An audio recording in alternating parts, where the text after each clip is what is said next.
Doug Gottlieb Show here on Fox Sports Radio, and I'm seated next to the Pepsi Rookie of the Year, as later on today, the NFL and Pepsi are going to present the 2018 NFL Rookie of the Year to Saquon Barkley. And Saquon, what's it mean to you to receive that sort of award? You know, it's crazy. It's crazy. The year flew by. I can remember the training and combine, getting ready for the combine prep, and to win this award and be mentioned with outstanding rookies and the Baker Mayfields of the world, the Philip Lindsays of the world, the Chubbs of the world. It's truly an honor, and I got to say thank you to fans because the fans voted me in, so I definitely got to say thank you to them, and thank you to my teammates and the coaches and just Giants organization as a whole of putting me in position to be successful and to achieve this award. You mentioned Baker. Does it make up for not winning the Heisman? Does it make up for not winning the Heisman? The Heisman's in the past, man. He deserved that. He was the best player in college football. Wait, hold on. I think Baker was great, okay? But let me kind of make the argument, all right? So Baker does is great. Kyler Murray in the same offense wins the same thing, right? They're in a offense-heavy league, right? Here you are in the Big Ten, and your senior year in the Big Ten. I mean, the Big Ten, unbelievable league. Yeah. And you're the best running back in college football when the sport has kind of moved to quarterbacks and all these kind of ridiculous numbers that are pumped up because more possessions, more plays. You can run these RPOs where offensive line can block 3 yards downfield. Like, in your heart of hearts, when the announcement came in New York, you had to think you were the best player in college football, right? Yeah. Obviously, I believe I was the best player in college football, but I wasn't invited to the Heisman ceremony. I know. So I feel like out of those 3 that was there, Baker was the best, and he had a tremendous year.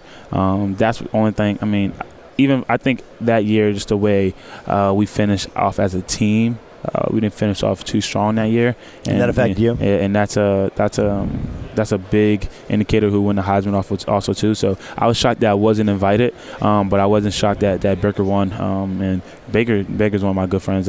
We got a bet for another award coming up too. And I'm happy for him and proud of what he did for the Cleveland Browns this year.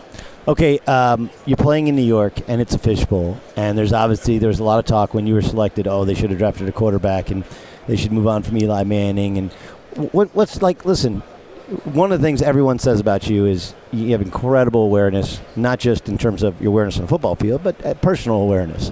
When you hear all these things, what's that feel like to you? I mean, it's, I don't try to read too deep into it, but, obviously just I'm passionate about the game and I'm passionate about my teammates. And when people talk bad about my teammates, I really don't like that. And so when people bash talk Eli Manning, and it's not fair because he's a quarterback in the New York market for the Giants, and everything's blamed on him. And, now we need to move away from Eli. Why? If you go back and you watch film and you actually study football, we lost 8 games equivalent to 7 points or less. And that's just the NFL, to be honest. That's always going to be tight games.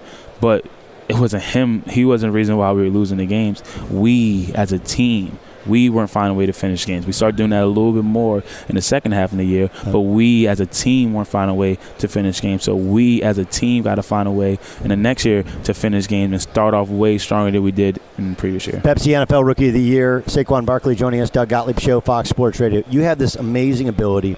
You go back to Penn State, and you did it in college. Like some guys have to evolve, and I'm sure you're going to evolve more. Obviously, you're a great pass catcher as well. But you have these.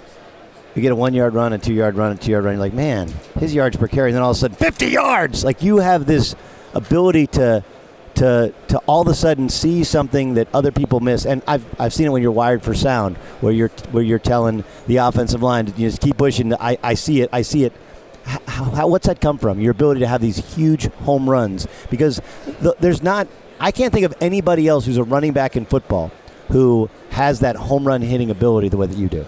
It comes from trust. First it comes to trust the offensive line and the system. You got to trust that the coaches are going to put you in the right position.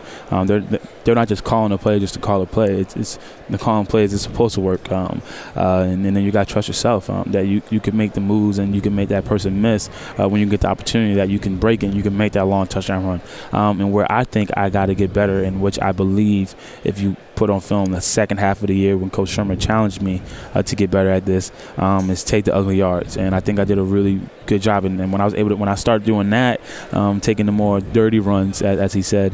What's that mean? That means just like pushing the pile and trying to get 2 or 3 or 4 just saying, instead of trying to get the home run?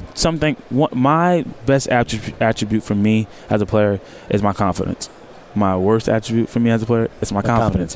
So sometimes I believe in myself, and every time I touch the ball, I firmly believe, and I'm not just saying this because I'm on radio or a TV or cameras on me. I believe every time I touch the ball, I'm capable of scoring. I believe that's one of my skill sets that I have, and I think that I've shown that if you make a mistake or you don't fill your gap the right way, it could be 80 or it could be 60 like that. But that's where I get better, taking the dirty runs, putting my head in the pile, getting the 3, getting the 4, and that's going to set up in the fourth quarter. They're not going to want to tackle you, and I figured that out. I did that a lot better in the second half of the year, and that's when my rushing numbers got a lot better, and we start being more productive as a team. Last thing, you are a beast in the weight room. You're like, what's the most you've ever squatted?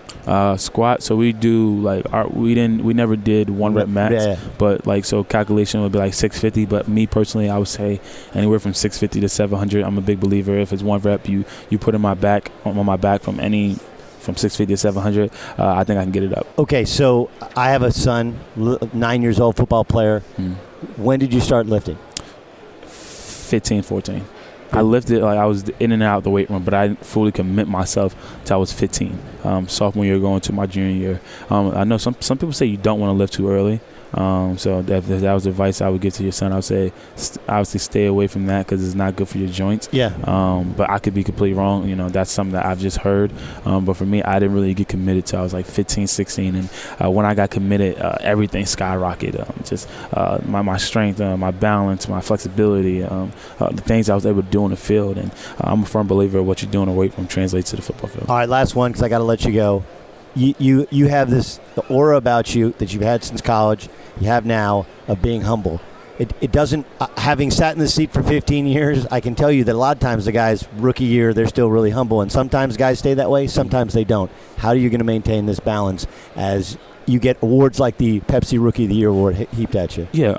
Just being who you are, just staying true to yourself. I'm never going to change. And my mom and my dad, I'm thankful and fortunate enough to have my mom and my dad in my life. My mom and dad wouldn't let me change.